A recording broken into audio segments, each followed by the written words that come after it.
प्यार और जंग में सब जायज होता है। इसी को लेकर हमारी आज की हमारी प्यारी सी कहानी। एक समय की बात है। एक बहुत ही खूबसूरत राज्य था जिसका नाम था शक्तिपुर।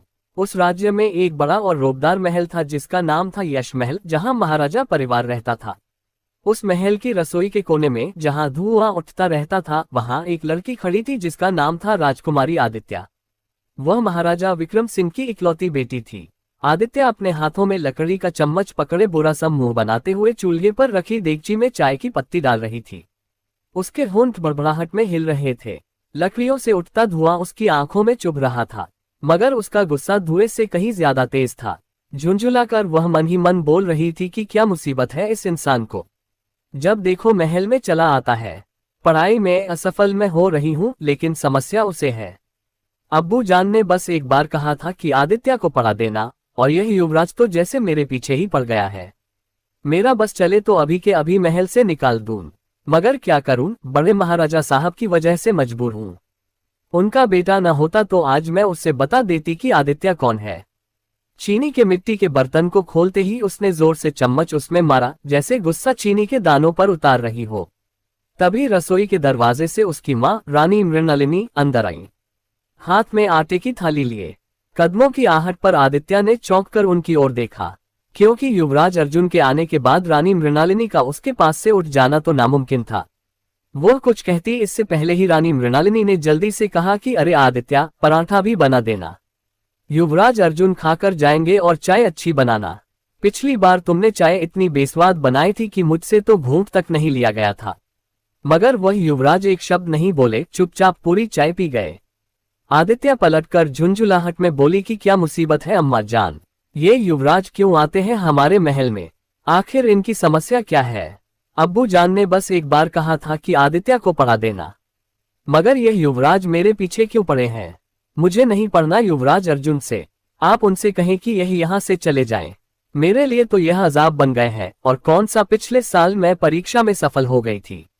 अगर इतने ही अच्छे उस्ताद हैं तो सफल क्यों नहीं करवाया, असफल क्यों हो गई मैं। रानी मृणालिनी ने तुरंत आंखें तरेर कर डांटते हुए कहा कि तमीज से बात करो, तुम्हारे अंदर बिल्कुल भी अदब लिहाज नहीं है, ज्यादा जुबान चलने लगी है तुम्हारी। वह तुमसे बड़े हैं और राजघराने के युवराज हैं, तुम उन्हें इस तरह पुकार रही हो। 2 थप्पड़ लगाऊंगी तो सारी अक्ल ठिकाने आ जाएगी। एहसान मानो उस युवराज का जो तुम्हारे लिए अपने व्यापार के समय से वक्त निकालते हैं। मगर नहीं, तुम जैसे नाशुक्र लोग हमेशा पीछे ही रह जाते हैं, तभी आगे नहीं बढ़ पाते। आदित्य के चेहरे पर जिद और गुस्से की लकीरें गहरी हो गईं।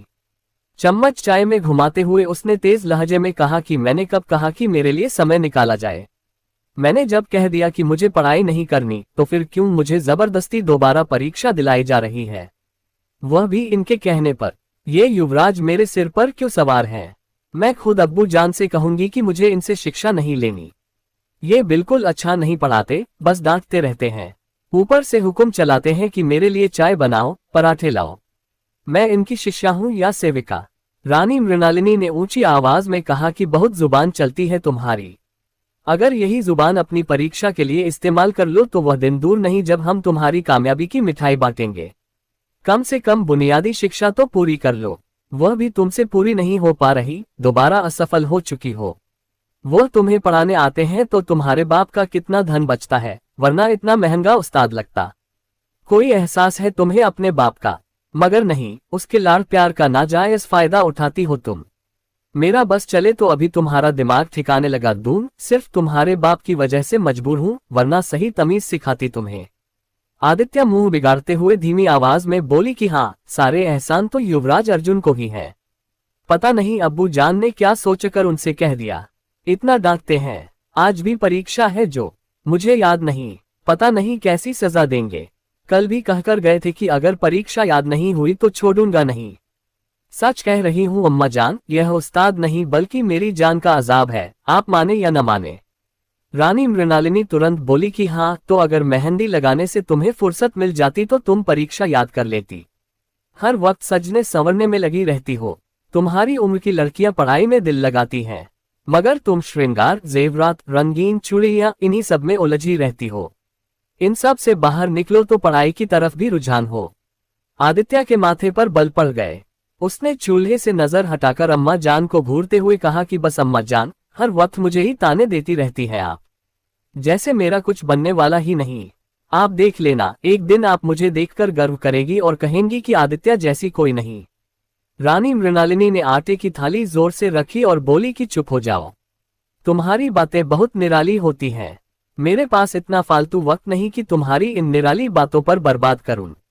तुरंत पराठा बनाओ और लेकर आओ, मैं उसके साथ ही दीवानखाने में बैठी हूं। आदित्य ने दांत भींचकर चम्मच देगची में मारा और मुंह फुलाकर फिर से चूल्हे की तरफ ध्यान दिया। उठती भाप से उसका चेहरा लाल हो गया। वह चुपचाप आटे की टिक्की बेलते हुए मन ही मन बड़बड़ा रही थी कि कितनी आजादी है मुझे इस महल में। हर बात पर ताने, हर वक्त युवराज अर्जुन की तारीफ। देखना, एक दिन इन्हें अच्छी तरह मजा चखाऊंगी। रसोई में आटे और प्याज की खुशबू फैली हुई थी। चाय की महक भाप के साथ मिलकर वातावरण में घुली थी। बाहर दीवानखाने में पंखे की जगह हाथ का बड़ा पंखा हिलाया जा रहा था, जहां युवराज अर्जुन किताबें खोले बैठे आदित्य का इंतजार कर रहे थे। आदित्य ने आटे की टिक्की बेलते हुए जोर से बेलन पटका, जैसे गुस्सा उसी लकड़ी पर उतार रही हो। उसकी सांस तेज हो रही थी, मगर आंखों में एक जिद्दी चमक थी। देखना, आज जानबूझकर कुछ नहीं कहूंगी। खुद ही समझ ले कि मुझे पढ़ाई से कितनी नफरत है।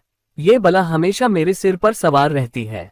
रानी मृणालिनी आखिरी बार रसोई से निकलते हुए बस एक नजर उस पर डालकर सिर झटकते हुए बाहर चली गईं। आदित्य ने जलती आंखों से चाय के प्याले में छन्नी घुमाए और खुद से बड़बड़ाई कि यह चाय भी उसकी किस्मत की तरह कड़वी ही बनेगी। देख लेना, कुछ भी अच्छा नहीं दूंगी। कुछ देर बाद दीवानखाने की खिड़की से हल्की सी रोशनी भीतर आ रही थी। हाथ के पंखे की आवाज सन्नाटे में साफ सुनाई दे रही थी। मेज पर किताबें फैली थीं और युवराज अर्जुन नोट्स लिखने में मग्न थे। उनके चेहरे पर ध्यान की ऐसी गहराई थी जिसने आदित्य के मन में अजीब सी बेचैनी पैदा कर दी। उसे याद नहीं था कि आज की परीक्षा है और यही बात उसे भीतर ही भीतर डरा रही थी। रसोई में चाहे जितना झुंझलाती रहे, मगर वह भली भांति जानती थी कि इस सख्त युवराज के सामने जाते ही उसकी जुबान बंद हो जाएगी और एक शब्द भी नहीं निकल पाएगा।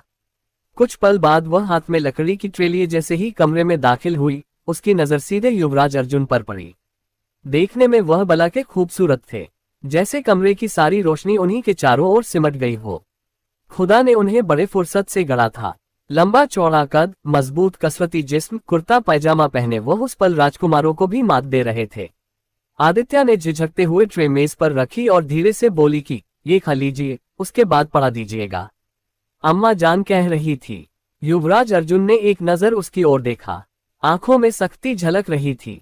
फिर किताब पर झुकते हुए बोले कि हाँ, खा रहा हूं। लेकिन तुम काम करो, पहले ये हिसाब हल करो और मुझे दिखाओ, फिर आगे की पढ़ाई जारी रखेंगे। और ये बताओ, आज की परीक्षा याद की है या नहीं? आदित्य ने डर के मारे तुरंत सिर झुका लिया। दिल की धड़कन तेज हो गई। वह नर्म मगर हिचकते स्वर में बोली कि युवराज अर्जुन, दरअसल मैं याद करने वाली थी, लेकिन मेरी तबीयत थोड़ी खराब हो गई थी। इस वजह से उसका वाक्य पूरा भी नहीं हुआ था कि युवराज अर्जुन का चेहरा गुस्से से तमतमा उठा और वह गरजते स्वर में बोले कि तमीज से बात करो। इस वक्त मैं तुम्हारा उस्ताद हूं, मुझे हुजूर कहकर बुलाओ। ये युवराज क्या होता है?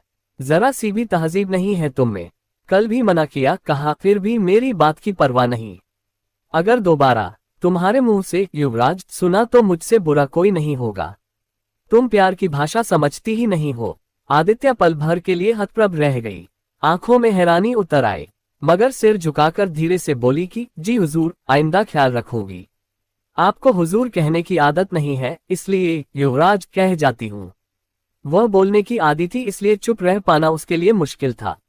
युवराज अर्जुन ने कुर्सी की पीठ से टेक लगाए, हाथ बांधे और सख्त स्वर में बोले कि अब बताओ, परीक्षा याद की है या नहीं? फालतू बातें करने से शिक्षा का वक्त बर्बाद मत करो। अगर यही जुबान तुमने परीक्षा के वक्त इस्तेमाल की होती तो आज कम से कम कुछ अंक लेकर इस दोबारा परीक्षा को सफल कर लेती। मगर नहीं, तुम जैसी लड़कियां सिर्फ बेकार अपनी जुबान चलाना जानती हैं। आदित्य धीमे स्वर में बोली कि मेरी तबीयत थोड़ी खराब हो गई थी, इसलिए याद नहीं कर पाए। उसे समझ ही नहीं आ रहा था कि बात कैसे संभाले, क्योंकि युवराज अर्जुन के तेवर साफ गुस्से में थे। उसकी हथेलियां अब पसीने से नम हो रही थीं। युवराज अर्जुन ने आंखें सिकोड़कर उसे गहराई से देखा, फिर होठों पर एक तंज भरी मुस्कान लाकर बोले कि ये तबीयत मेहंदी लगाते समय क्यों नहीं खराब हुई थी? वो सब काम तो बड़ी आसानी से हो जाते हैं। मगर पढ़ाई की बारी आती है तो बेगम साहिबा की तबीयत बिगड़ जाती है। होश के नाखून ले लो, वरना अगर मुझे तुम्हें होश दिलाने पर आना पड़ा तो बहुत पछताओगी। ये जुमला सुनते ही आदित्य बुरी तरह सहम गई। उसके चेहरे का रंग उड़ गया, नजरें फर्श पर जम गईं। उसे समझ ही नहीं आ रहा था कि आगे क्या बोले। पीठ पीछे वह चाहे कितनी भी बड़ी फनकार बनी रहे, लेकिन सामने आते ही उसकी जुबान बंद हो जाती थी। युवराज अर्जुन ने मेज पर हाथ मारते हुए गुस्से में कहा कि क्या मैं यहाँ खेलने आता हूँ? किस लिए तुम्हें परीक्षा देता हूँ जिसे तुम नजरअंदाज कर देती हो? पढ़ाई को तुमने खेल बना रखा है। तुम्हारी उम्र की लड़कियां शिक्षा पूरी कर रही होती हैं और तुम अभी तक बुनियादी शिक्षा में ही बैठी हो। शर्म नाम की कोई चीज है तुम में या नहीं? पिछली बार भी तुम्हारी परीक्षा सफल हो सकती थी अगर तुम ईमानदारी से पढ़ लेती, मगर नहीं, तुम्हें मुझे तंग करने में मजा आता है। क्या मुझे तुमने कोई फालतू इंसान समझ लिया है जो हर वक्त तुम्हें पढ़ाने आता रहूंगा? आदित्य ने घबराकर सिर उठाया और कांपती आवाज में बोली कि मैं क्या करूं? जब भी परीक्षा याद करने के लिए बैठती हूं मेरा ध्यान कहीं और चला जाता है। इसमें मेरा कोई कसूर नहीं है। मुझे पढ़ाई पसंद ही नहीं तो आप लोग क्यों मेरे साथ जबरदस्ती करते हैं? आपकी यह मनगढ़ंत बातें मुझे बिल्कुल समझ नहीं आती। युवराज अर्जुन ने सख्त निगाहों से देखते हुए कहा कि अब तुम्हारा ध्यान मैं ही पढ़ाई में लगाऊंगा। बस अब बहुत हो गया। अगर तुमने ये परीक्षा कल याद करके नहीं दी तो याद रखना, मैं तुम्हारी गर्दन दबोच दूंगा।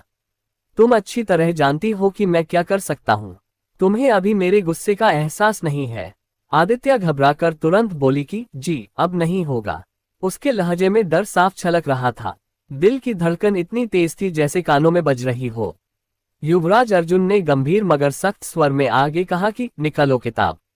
कुछ बिंदु समझा रहा हूँ, इससे परीक्षा याद करने में आसानी होगी। अगर फिर भी नहीं किया तो बता रहा हूँ, इस बार मैं तुम्हें नहीं छोड़ूंगा।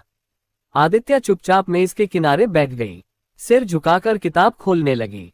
उसके हाथ हल्के हल्के कांप रहे थे, जैसे पन्ने पलटते वक्त भी उसका डर झलक रहा हो।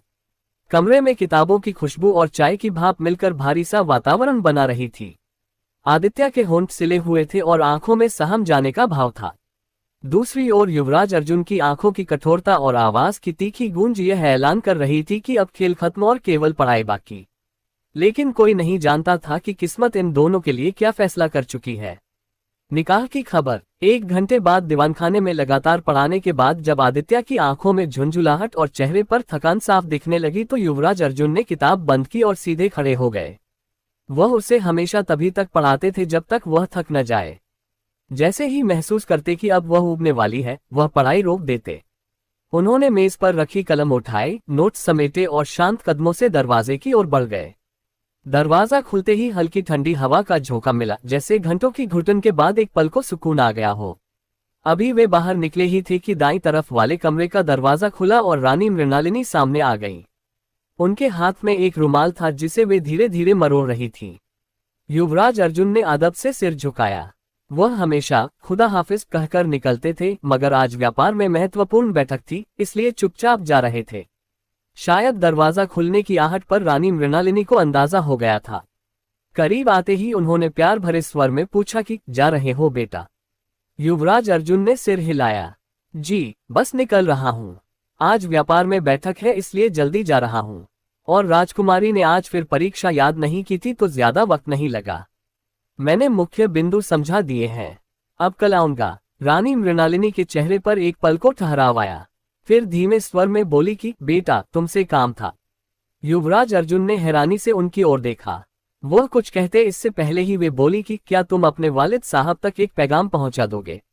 बहुत जरूरी है। भाई साहब काफी व्यस्त रहते हैं, वरना मैं खुद मिलने तुम्हारे महल चली जाती, मगर रात के वक्त जाना हमें अच्छा नहीं लगता। युवराज अर्जुन ने धैर्य से जवाब दिया कि जी, तो वे क्या कहना चाह रहे थे? आप मुझे बताएं, सब ठीक तो है? इतनी अर्जेंट मुलाकात क्यों करना चाहते हैं? न जाने क्यों उनके भीतर ही भीतर बेचैनी होने लगी थी। रानी मृणालिनी ने एक पल को नजरें झुका ली, फिर गंभीर स्वर में बोली कि बेटा, आदित्य के लिए एक रिश्ता आया है। बहुत ही काबिल युवक है, हमें तो बहुत अच्छा लगा। तुम्हारे चाचा जान को भी बहुत पसंद आया है, मगर वह चाहते थे कि तुम्हारे वालिद साहब से बात कर ले ताकि वह खुद भी अपनी तसल्ली कर सकें। तुम भी आज जाना, मुझे अच्छा लगेगा। तुमने मेरी आदित्य के लिए बहुत कुछ किया है, मैं यह नहीं भूलती। तुम्हारे चाचा जान इस रिश्ते से काफी मुतमिन है और मैं भी पूरी तरह राजी हूँ। परिवार भी बड़ा नहीं है, हमारी आदित्य उन लोगों के साथ खुश रहेगी। ये सुनते ही युवराज अर्जुन के चेहरे के नक्श एक पल को सख्त हो गए। उनकी आंखों में नापसंद की झलक उतर आई, मगर उन्होंने तुरंत खुद को संभाल लिया। उन्होंने गहरी सांस भरते हुए कहा कि लेकिन अभी वह छोटी है, सिर्फ 18 साल की। आप इतनी कम उम्र में उसका निकाह करवाएंगी? अभी अगर वह शिक्षा पूरी कर लेती तो आगे की शिक्षा में होती। क्या हो गया है आपको? हमारे खानदान में कब इतनी कम उम्र में लड़कियों के निकाह होने लगे? आप क्या सोच रही हैं उसके बारे में? रानी मृणालिनी ने सिर हिलाकर तल्खी से कहा कि उसे पढ़ाई का कोई शौकन नहीं है।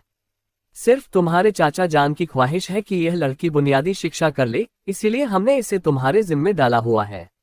मगर मुझे नहीं लगता ये कुछ कर पाएगी, इसीलिए उसके वालिद चाहते हैं कि इसका निकाह करवा दें। वैसे भी इसे सजने धजने का बहुत शौक है, अपना घर संभाल लेगी। मैंने सब कुछ इसे सिखा दिया है, रिश्तों को संभालने का हुनर इसके पास है।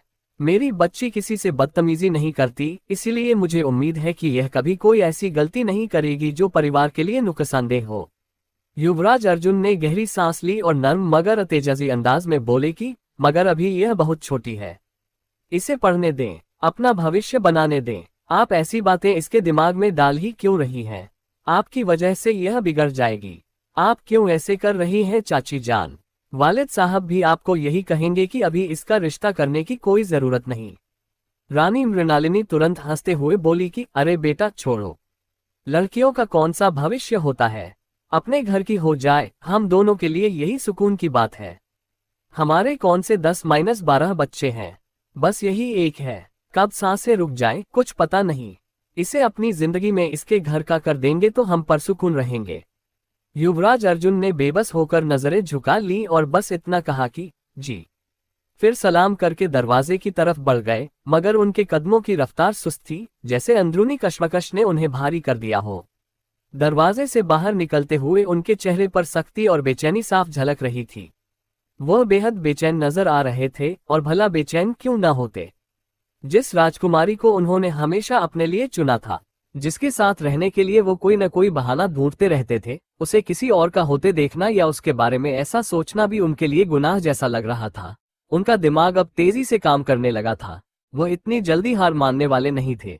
आदित्य उनकी थी और यह बात तय थी। घोड़े पर बैठते ही उन्होंने अपने कुछ विश्वास पात्रों को संदेश भिजवाया और एक पल भी नहीं लगा उन्हें यह फैसला करने में कि अब देर नहीं करनी है। वक्त की रफ्तार न कभी थमी है और न कभी थम सकेगी। ये सुनकर युवराज अर्जुन को खूब बुरा लगा और वह क्या करने की सोच रहा था। क्या करेगा युवराज? क्या असर होगा इन सब का राजकुमारी पर? जानने के लिए सुने नेक्स्ट एपिसोड में। कहानी अच्छी लगी हो तो वीडियो को लाइक करें, चैनल को सब्सक्राइब करें।